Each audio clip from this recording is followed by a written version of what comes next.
Gue akan membahas 4 cara kalian itu pasti jadi kaya. Jadi lu tinggal buang semua financial advisor lu ke samping ya. Lu dengerin yang gue aja. Karena mereka belum kaya. Dan gue akan ajarin lu gimana caranya jadi kaya. Pertama ini paling sederhana menurut gue. Gue tuh gak suka membol, oh bla bla bla. Gue akan kasih yang praktek aja. Kalian bisa lakuin secara praktek. Yang satu itu adalah mainin game pembesaran ya income. Karena yang paling kuat di hidup ini ya, paling nomor satu di hidup ini adalah income. Lupain semua yang pernah diajarin ke lu ya. Lu anggap ini gelas kosong, lu mulai baru. Income lu harus besar. Kenapa? Income adalah wealth creation paling powerful. Karena dengan income, savings rate ya, jumlah tabungan, jumlah energi yang lu simpan bisa lebih besar dibanding lu neken-neken pengeluaran. Tapi alangkah baik ya kalau kalian baru mulai nih main game ini, ya mau jadi kaya, gedein income-nya, kecilin juga pengeluarannya. Kalau pengeluaran masih lebih besar itu artinya ego lu ya. Ego lu terlalu gede. Itu lu bukan belajar sama gua, tapi lu belajar turunin ego lu. Untuk lu telan bahwa saya adalah orang miskin dan saya mau kaya. Gedein dulu nih income-nya. Gimana caranya? Banyak caranya. Tinggal satu caranya. Increase value lu. Apapun yang lu kerjain. Kalau lu kasih yang terbaik terus, orang akan lihat value lu dan lu dikasih income lebih. Apapun yang lu kerjain. Mau di bisnis, mau di pekerjaan, apapun itu. Ya, increase value lu. Increase value lu ke masyarakat kalau lu pebisnis. Kalau lu pekerja, increase value lu ke bisnisnya. Bisnisnya pasti lihat. Kalau lu lakukan sesuatu yang lebih, lu pasti di reward lebih. Ya, itu adalah hukum alam. Simple, tapi orang banyak gak ngerti. Perbesar dulu ya. Karena ini unlimited nih. Lu bisa 10 juta, bisa 20, bisa 1 miliar, bisa 10 miliar. Ada gak yang 100 miliar sebulan? Ada. Ya, gue tahu orang yang bikin 100 miliar sebulan income-nya. Nah, jadi ini bisa digedein sampai unlimited. Pengeluarannya tekan dulu ya. Kalau bisa 2 juta, 2 juta, 3 juta, 3 juta. Sisanya simpan. Itu aturan pertama dari permainan energi. Yaitu lu harus bisa untuk menyimpan energi. Karena uang itu adalah energi ya. Uang sama dengan energi, kita harus belajar untuk menyimpan energi ya. Bikin energi. Nah, caranya gimana? Biar gak tergerus nih. Satu, ini masih masuk poin ke satu ya. Jadi misalnya 1A gitu ya. Karena ini video tanpa script ini dari otak gua. 1A itu adalah ini. Hindari segala macam hutang. Apapun tuh hindarin. Mau keluarga lu ajarin KPR, lu buang jauh-jauh. Semua ajaran financial advisor tentang hutang itu salah. Hidup itu nggak boleh berhutang. Kenapa? Karena hutang itu ambil kekuatan paling kuat kalian, yaitu tadi savings rate. Karena itu bisa dipakai untuk bikin yang nanti kedua dan ketiga dan keempat. Mulai dari fondasi pertama. Ini nggak boleh di skip. Aturan ini nggak boleh di skip. Karena kita step by step ya. Satu itu tadi, conserve energinya. Simpan energinya ya. Mau keluarga kalian bilang ini biarin ya, lu miskin dan gue gak mau dengerin, gituin aja. Gak apa-apa kalian dikatain, lu biarin ya. Karena itu yang gue lakukan pas gue udah punya duit sedikit. Kenapa gak beli ini, kenapa gak beli nggak nggak mau beli mas, nggak. Karena gue tahu cara mainin gamenya dan gue udah punya game plan-nya dan udah rapi. Dan ini gue share nih game plan yang gue punya dulu ke kalian. Kalian build dulu tuh. Jangan punya hutang, jangan pernah ngambil KPR, jangan pernah ambil KKB. Lu belum bisa beli cash, lu gak mampu artinya. Sesimpel itu. Apakah salah ngekos, apakah salah kontrak? Enggak ya. Gue bisa bantah semua financial advisor miskin kalian. Gak ada salahnya dengan ngekos, gak ada salahnya dengan nyewa. Kenapa? Karena yield di Indonesia itu kecil banget ya. Jangan samain sama di New York, yieldnya 6,5%. Yield under 5% dari harga total barangnya, itu kalian harus pakai justru ya. Kesempatan untuk sewa. Apakah ini nggak dilakukan sama orang kaya? Gue kenal teman gue yang luar biasa kaya. Luar biasa kaya. Dia bahkan udah punya rumah asli di Menteng ya. Rumahnya besar sekali di Menteng. Tapi dia tinggal di mana? Di Bali. Dan apakah dia beli properti di Bali? Tidak. Dia villa hopping, setiap 3 bulan pindah villa. Ya super mahal villanya. Tapi dia pun nggak beli villanya. Karena menurut dia bosan. Apakah salah lakukan itu? Enggak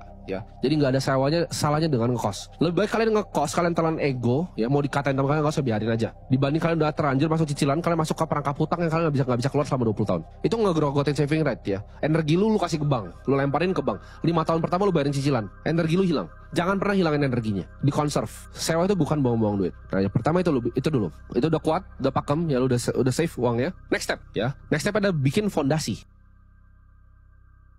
Nah, fondasi itu bukan rumah nih. Banyak yang salah nih. Begitu lu ntar lu di layoff, lu gak bisa bayar cicilan, rumahnya diambil. Itu bukan fondasi. Itu rumahnya milik bank. Lu perlu pilih negosiasinya sama orang atau negosiasinya sama bank. Nah, lu kira KPR itu rumah lu. Baca lagi kontrak lu. Baca yang detail kontraknya seperti apa. Kalau lu gak bayar, apa yang dia ambil? Dia ambil sama bank, dilelang ya. Teman-teman gua kerjanya ngambilin barang-barang lelang itu, terus kita jualin lagi ke orang. Kalian jangan mau dibodoh-bodohin sama sistem ini. Ditanemin dari kecil bahwa harus punya rumah. Kata siapa? Fondasi itu bukan rumah. Fondasi itu adalah energi, balik lagi.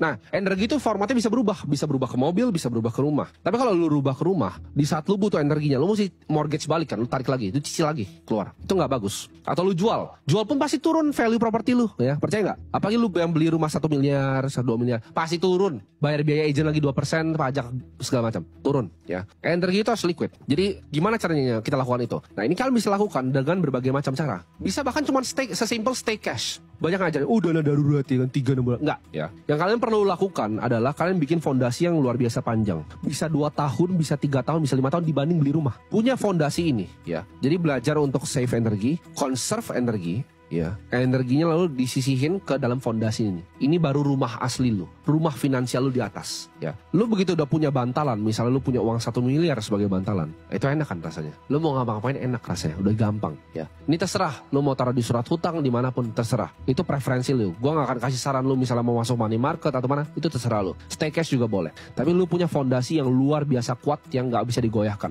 Lu ibaratnya di PHK pun lu bakal ketawa. Lu bisnis lu bangkrut lu bakal ketawa. Nah, fondasi ini udah punya. Baru ke next step yaitu investasi.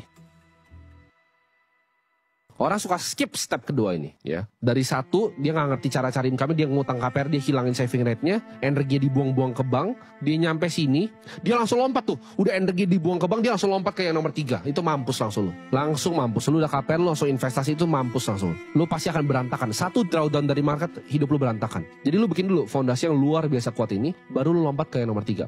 Nah, fondasi ini, berapapun angka yang di kepala kalian, misalkan mikir, kayaknya gua ada 5 juta aman. Enggak, lu harus aja sama inflasi ya. Jadi yang lu lakukan adalah angka berapapun yang lu mikir tadinya aman, yang luar biasa besar itu di kepala lu, misalnya 5 juta, 1 miliar, 10 miliar, kali 2 angkanya. Baru itu fondasi lu. Next baru investasi. Lu udah belajar nih untuk nyimpan energi untuk diri lu sendiri, baru lu salurkan energinya untuk dapetin energi baru. Jadi investasi adalah bikin energi lu bekerja untuk energi yang lain. Itu menyalurkan. Kalau lu aja sendiri belum punya banyak, gimana caranya lu salurin ya? Makanya financial advisor tuh semuanya miskin, mereka nggak ngerti ini, nggak pernah jadi kaya soalnya ya. Mereka nggak pernah lihat aset ratusan miliar. Cara bikin aset ratusan miliar itu seperti ini ya. Simpan dulu, conserve, baru kan salurin. Nah, salurin ini penting banget. Penting banget untuk kalian lakukan apa? Yang namanya fokus. Fokus ke industri yang memang kalian pilih.